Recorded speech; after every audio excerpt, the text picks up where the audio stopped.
Hi, I'm Dr. Wendla, and today we're talking about overthinking or intrusive thoughts. How do you deal with that? How do you stop yourself from getting stuck in a loop and going around and around and around with the same group of thoughts? Well, there are ways to do it. There are techniques, and today we're going to talk about one in particular called cognitive diffusion, and it's diffusion spelled with an E, so it's a little different than diffusion with an I. First, what is the difference between having a thought and buying a thought? So having a thought is simply what it sounds like. Thoughts come to your mind, they float around, they come and go. You have no control over them. Buying a thought means that you notice a thought coming into your mind and you grab onto it and you take ownership of it and you keep it and chew on it and stick with it. And that's what creates intrusive thinking. So we are going to learn instead how to do three things that will change the way that our thought processes go. We're going to look, notice, and let go. We're going to look at our thoughts. We're going to see them coming in. We're just going to take notice of them rather than buying them, and then we're going to learn how to let them go. So I want you to start by trying an exercise for me. Take both of your hands and hold them in front of your face, about 2 inches in front of your face. You'll notice that pretty much all you can see is your hands, right? Now, if you extend your arms out and hold your hands up, you can still see your hands, but you can also see the whole rest of the room. So that's kind of what we want to learn how to do. We want to pull our mind away from our thoughts so that we can see our thoughts, but also see them in context. We need to learn how to separate ourselves from our thoughts. So for example, here's a thought, I'm such a loser. When we see that thought, when we notice that thought happening, we change it to, I'm telling myself I'm a loser. That removes us from the thought rather than buying into, I'm a loser, I'm such a loser, here's all the reasons I'm a loser. So I'm such a loser becomes, I am telling myself I'm a loser. I can see myself saying that to myself. In other words, we are observing ourselves as we think. So here's another example. I'm so anxious all the time. I always feel really anxious becomes I am feeling anxiety at this particular moment. So not I'm an anxious person or I'm anxious all the time, but I notice myself feeling anxiety at this time. We want to think of our brains as word machines. They're continuously churning out thoughts, words and thoughts of all sorts, and we really cannot control what thoughts come and what thoughts go. It's a matter of what we do with them. What we do with the thoughts that our brain creates is a choice. There are 3 reasons why you feel as if you don't have a choice, why you feel trapped within your thoughts and stuck in this endless loop of intrusive thinking, negative intrusive thinking. The 3 reasons are lack of awareness, so you don't have that anymore because we're talking about it. Habit, most of us have spent years and years and years, if not our entire lives, giving into these thoughts, buying these thoughts, and then sticking ourselves in the loop. And then the third thing is we have not separated ourselves from our thoughts. We have not learned how to self-observe when those thoughts come into our minds. So what we need to practice is cognitive diffusion.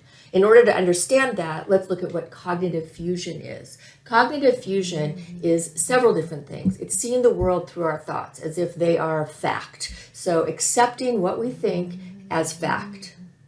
Thinking without noticing and then automatically buying into the thought. And what happens is random unconscious thoughts that are being generated by this word machine, our brain, get control over our feelings. That's what we want to reverse. So here's an example of social anxiety before using the tools of cognitive diffusion. A person feels very anxious, maybe about going to school. They spend the entire night before school worried, stuck in that worry loop about what's going to happen. They go to school focused on not being anxious, and so constantly reminding themselves, I can't feel that, I don't feel that, I'm not allowed to go there. That'll be a disaster. Because of that, we fail to focus on classwork, and there's a constant battle in your head to minimize or eliminate these anxious feelings. There's a sort of an unwritten rule that a person with social anxiety may be living with, and it's, I'm not allowed to show anyone my anxiety, and I have to do everything I possibly can, everything in my power to cover it up. So we get more stuck in the thoughts and less able to engage with the world. Instead, what we want to do is practice noticing the thoughts. Practice noticing that I'm thinking, I'm not allowed to be anxious. I can't be anxious. I'm not going to feel anxious. Examine that and then decide, is that thought useful? Is it not? If it's not useful, let it go. You don't have to force it out. You don't have to avoid it or not feel it or not think it, but you let it come and you let it go. And then you're going to look around for thoughts that are more helpful to you, that are healthier. So here's another exercise. Take any thought that's coming into your mind, any thought, and practice noticing it. So you notice it, and then you're going to add to the thought, I am currently having the thought that, whatever it is, I have to go shopping for food. I'm currently having the thought that I have to go shopping for food. Hang on to that for a minute until you can really see the thought, until it's almost tangible. So pause the tape and take about a minute and focus on that thought. So now you've spent time focusing on that thought, you're going to add an additional phrase, which is, I notice that I am currently having the thought that. I notice that I'm currently having the thought that. Do you see how that removes you from the thought? The thoughts now are over here, and you can really look at them, just like your hands being out here. It can be also very helpful to name your sticky thoughts, name the thoughts that are bothersome to you that tend to come into your head a lot, like I'm anxious all the time. We can call them intrusive thoughts, stuck thoughts, sticky thoughts. Some people call it the bully or a bully thought. And some people actually give it a name, Agnes or Jonathan or whatever you want to call it. But by giving it a name, again, you distance yourself somewhat from the thoughts themselves. All of this takes practice. You might start to say something like, I am noticing my stuck thought is back again. Or, oh, there's Agnes.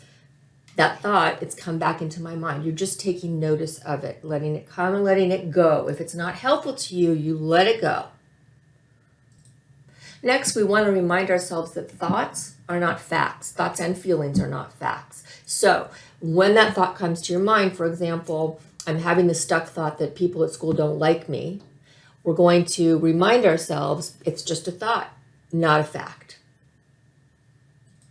So here's what we say. Thank you, brain. Thank you, word machine, for giving me that thought. But, it's not helpful to me. So I'm going to put it over there and look around for thoughts that are more helpful.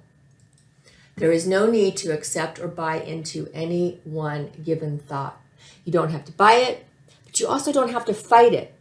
Telling yourself, I'm not going to think about that, I'm not going to be anxious, I'm not allowed to feel like that, tends to make it worse and makes us stuck in that loop.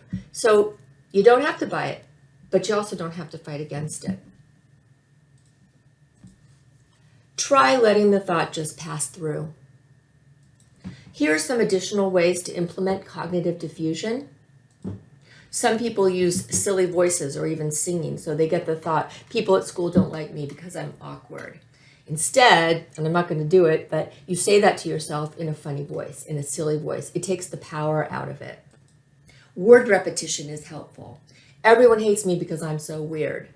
Weird, weird, weird, weird. By repeating that word to yourself, either in your head or out loud, a whole bunch of times, what you find is it's after a while, it becomes just a sound and no longer a word of any meaning. So again, it disempowers the thought. You might take the thought and put it on paper, write it down, and then tear up the paper and throw it away, burn it, whatever, get rid of it. So I have to stop thinking I'm weird or I'll never have any friends.